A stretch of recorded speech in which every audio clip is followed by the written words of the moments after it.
to please tell us a little bit about yourself and Ataahua Wines, that would be great, please.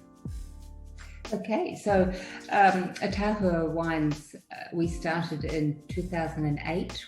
My husband and I bought a vineyard way back in 1995, and we had been looking after the vineyard and selling the fruit to a neighbouring winery. And then in the 2000s, we had a young family, and I stopped winemaking. I'd been winemaking for a neighbouring winery, so I stopped that to take care of the young ones.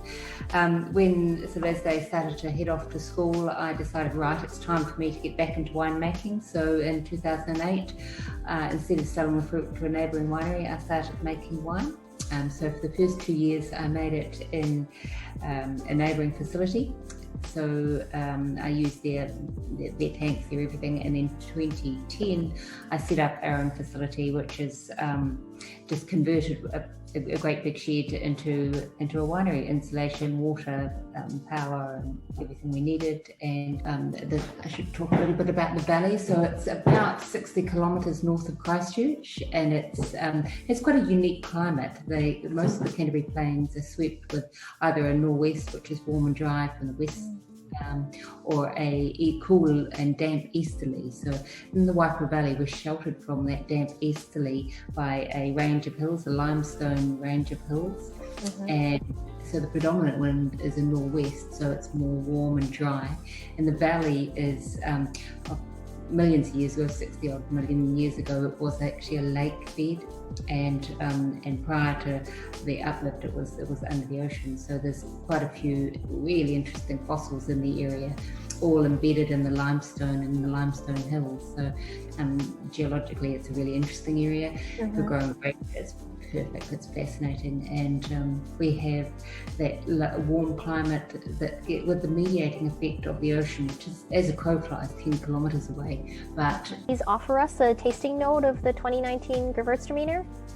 Well, I have a bottle here, but I probably don't need to open it at 10 a.m. in the morning. But this is one of my favourite drops. So it's quite an unctuous and rich wine. It is floral and aromatic, as it has these lovely lifted rose petal and Mexican orange blossom like aromas. Mm-hmm. And then it has this richness in the palate that has white fruits, pears, white peach, apple in the palate, and then a lovely lingering finish, very concentrated. So it's a wine that we serve it mediumly chilled, not room temperature, but not over chilled, and it is beautiful either as an aperitif, but ideally with Asian influenced food that uses a lot of the aromatic herbs. So food using ginger and garlic, coriander, I think we call it cilantro, basil, using any of those flavors, it's perfect with it. With seafood, I personally love it with barbecue and seared salmon. It's lovely with it because it's just, that's complementary. The richness is very complementary. And another thing about Gewurztraminer is that because of the low acidity, it's complementary to spicy food. If you have something with a bit of heat, something with a bit of chili, then this is an ideal wine to have with it, because acidity accentuates heat. The softness and unctuous character of the palate is complementary to that heat.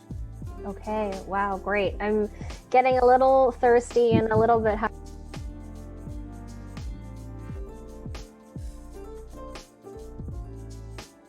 If you had to describe this wine in one sentence for a customer, what would you say? Deliciously fragrant and enticing, and long-lasting flavour in the palate. It's a wine you'll want to come back for more. Great. Yeah, I'm definitely feeling thirsty right now.